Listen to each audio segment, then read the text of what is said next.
Governments, theoretically, are in the business of solving problems, right? And oftentimes, despite throwing billions of dollars at these problems, progress is slow. But what if we're asking the wrong question? What if instead of asking governments to pay for various investments, we ask them if they wanted to save money? That's right, save money. Shaun Loney describes this new paradigm in The Beautiful Bailout, how a social innovation scale-up will solve government's priciest problems. And he joins us now for more. Nice to have you in that chair. Thanks a lot, Steve. You tell us on page 1, right at the very beginning of this book, that governments are stuck, that they are morally and creatively bankrupt. What's the problem? Well, I think people know this, that we have all these social problems, homelessness, things like diet-related diseases, children in care, incarceration, and we're not getting anywhere. And it's primarily because governments are focused on managing problems rather than focusing on problem solvers. You need a problem solver to solve a problem. That's sort of something that Canadians can understand. You tell us in the book you want governments to work with us as opposed to against us. Give me an example of something where government just worked against your efforts. Well, take, for example, incarceration. I live in Winnipeg, as you know, very high Indigenous incarceration rates, and we do a lot of business with Manitoba Housing. So with the government of Manitoba, our social enterprise called Build hires people with criminal records. And the work we do is for Manitoba Housing. So we're a contractor with a conscience. And but the city of Winnipeg has no interest in working with us, despite the fact that there are cities all across Canada who are buying goods from social enterprises. So we can employ more people that are currently engaging with them at very expensive levels, and for example, in jails or on social assistance and so on. You used to be a public servant, right? I did, yes. I worked as a senior civil servant in the government of Manitoba, and I didn't quite realize at the time. You know, I think I thought that governments were about were about solving problems, and if you want to change the world, being inside government is the place to do it. And now I see that the resources are really focusing on managing problems, and that's costing taxpayers a lot of money. Just give us some more insight on that, because since you've been inside, you realize how they think inside. Yeah. How are they thinking about problems wrong? I think that governments are trying to save money. So the Ford government would be a good example. They're focusing on trying to make governments more efficient. And it's the wrong way to go about it. They should be focusing on making governments more effective. And that means value for money. And so instead of looking at, well, how can we deliver incarceration more efficiently, cheaper, what we're saying is, well, maybe we should prevent people from going into jail in the first place by giving them a job. And nonprofits, social enterprises, we have the solutions to government's very expensive problems, but we don't have the resources. And this is where the paradigm shift comes in, Steve, for us, is that for historical reasons, when governments see nonprofits, they want to fund. But funding has no connection to outcomes. You could be saving government enormous amounts of money through funding a nonprofit or working with a social enterprise, but they're not going to recognize that. And so the international movement is really about turning government from a funder into a customer. Well, let's pick up on that for a second, because federal and provincial governments in this country, I read in your book, spend $50 billion a year on stuff, right? Yes. On stuff. Yeah. Much of that money goes to private companies who bid on the right to provide those services and so on. Right. What would you like to see happen with that money that's not happening now? Okay, so if only 2% of that tendering were delivered by social enterprises that are in turn hiring people with barriers to employment, that's enough employment for 15,000 Canadians who currently do not have access to the labor market. And even at that 2%, Steve, so the cost of government is zero, maybe negative.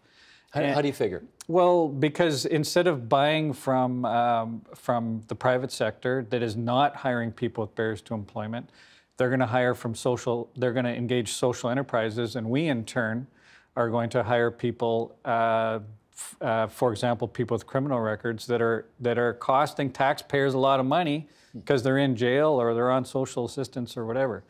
And interestingly, there's a chapter in the book about Scotland, and there's 5,600 social enterprises in Scotland, and it's approximately the same size as Ontario, maybe a little smaller. But half of those 5,600 social enterprises hire people with barriers to employment. Half. And 2/3 are run by women. And the average CEO of those social enterprises makes only 2.5 times as much as the average worker. Now, in Canada, we look at virtually none of our top employers hire people with barriers to employment purposely. And only 2 of Canada's top 100 companies are run by women, and the average CEO makes 209 times as much as the average worker before stock options. And we have a problem in this country with gender inequality, with income inequality, and large segments of society not having access to the labor market. And social enterprises are a solution to all of that. And so we're not asking government for special treatment. We're actually asking government for fair treatment. Let us compete fair and square with the private sector, but you got to include these additional benefits that we offer to government. When they make their calculations. That's right. Well, let's put these numbers on the record here. Sheldon, if you would, have somebody in that wonderful control room, if you would, at the bottom of page 2, bring up this next graphic here. Here's from the book. Each year that a person who has been chronically homeless is kept off the streets is worth $50,000 to governments. Each avoided case of diabetes is worth $20,000 a year. Each person kept out of prison recidivism cycle is worth $80,000 a year. Why do you think that governments at the moment don't seem to include these factors when they are spending part of that $50 billion a year? I think it's colonial, Steve. I think that when the private sector deals with government, it's on an outcomes basis. So let me explain that. A bridge needs to be built. A tender goes out. A private company says, we'll build that bridge. They go and borrow the money, they build it, and then government pays them on the basis of the outcome. But with nonprofits, we're the ones that can solve the problems for government and save them money. They insist on funding, and funding is about compliance. And the private sector would never tolerate things like, well, we got to agree on a budget ahead of time. You have to show us all of your receipts. We have to make sure there's no money left over afterwards. And for sure, we don't care if it saves us money or not. So what we're saying is that let's have government engage nonprofits in the same way that governments engage the private sector and pay us for outcomes. And once they see this, like, wow, building up here in Toronto, I was able to keep 100 people out of being incarcerated last year.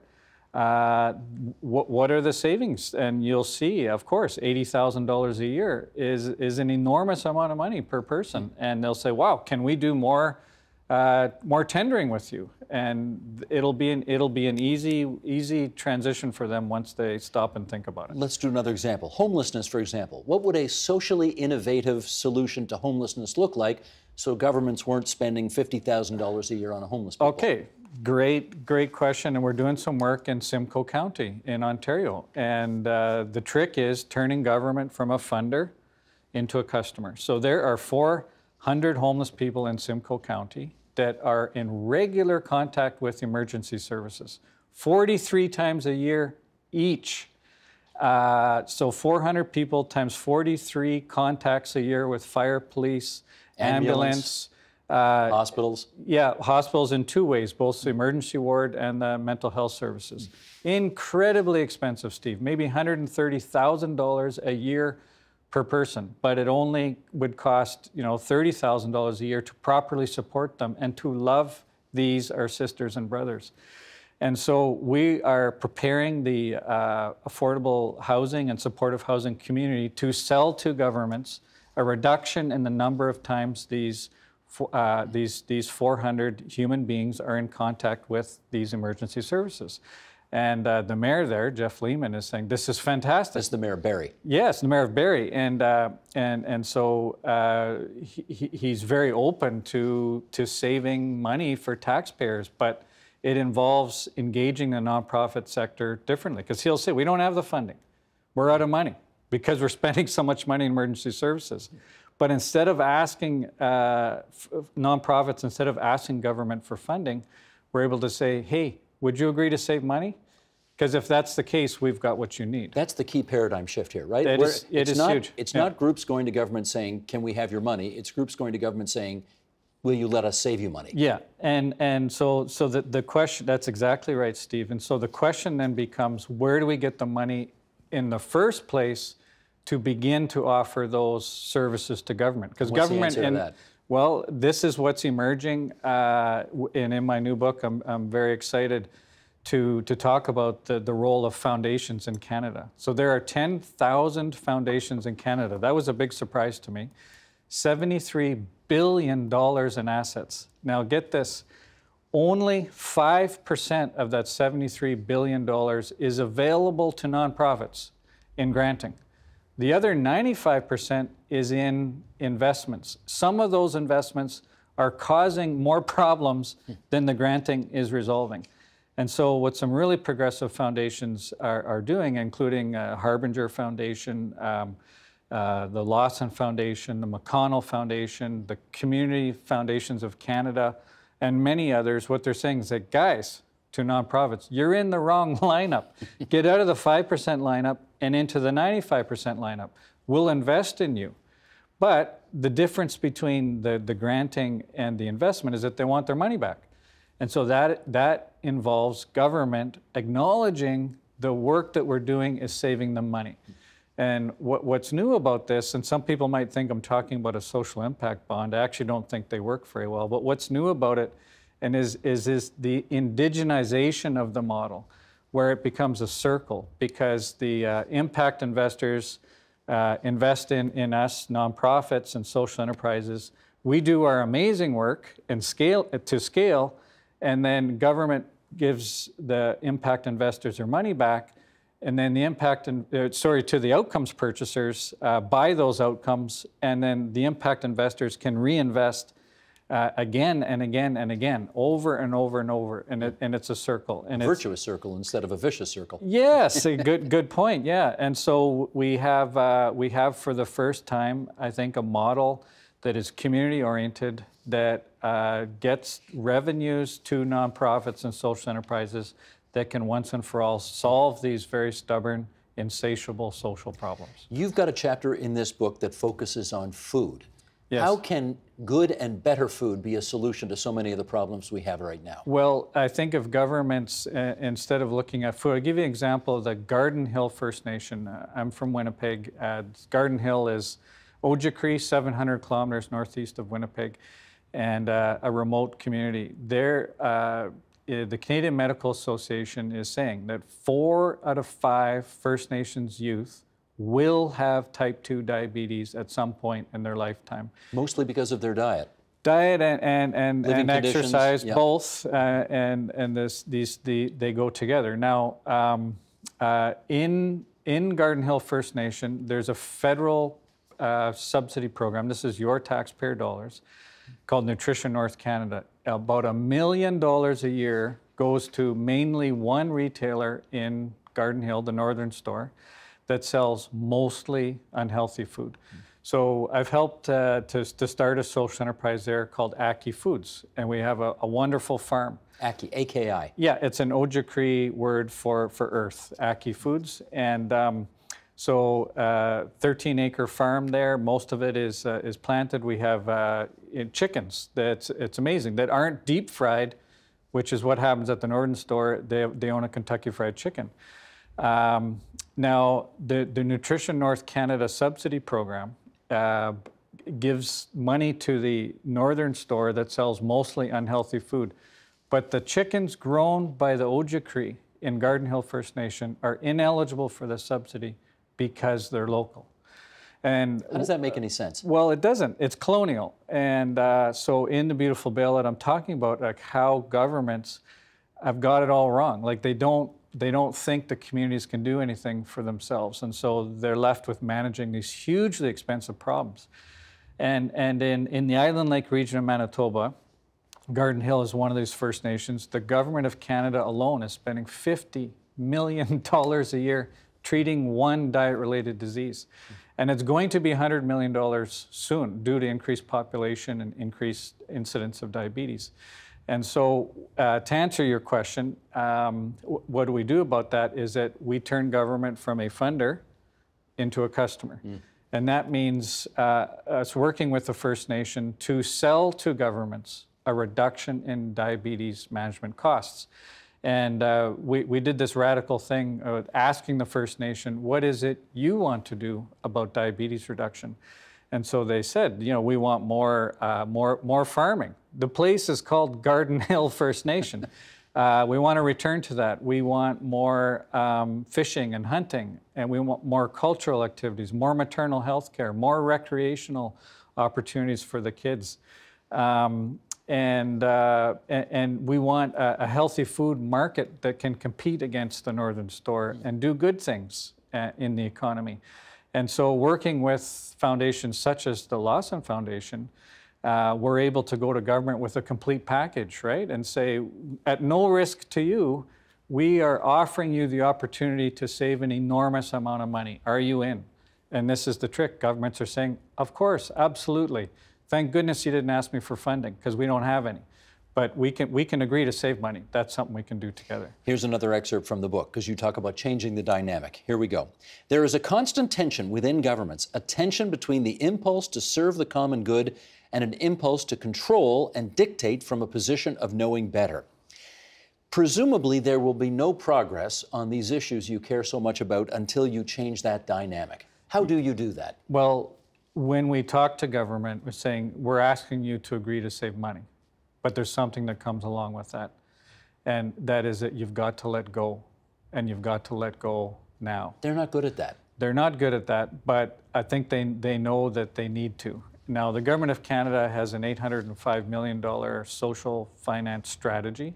So that's very exciting.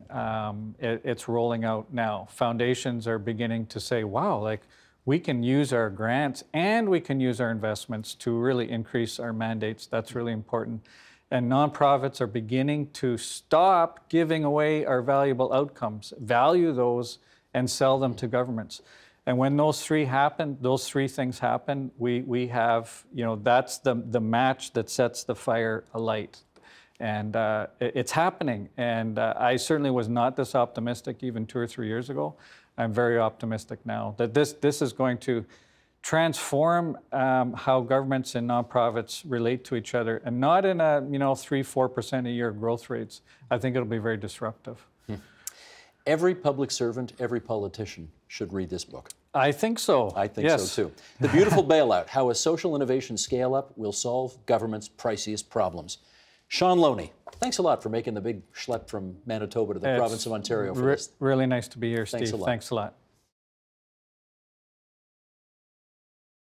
The Agenda with Steve Paikin is brought to you by the Chartered Professional Accountants of Ontario. CPA Ontario is a regulator, an educator, a thought leader, and an advocate. We protect the public. We advance our profession. We guide our CPAs. We are CPA Ontario. And by viewers like you. Thank you.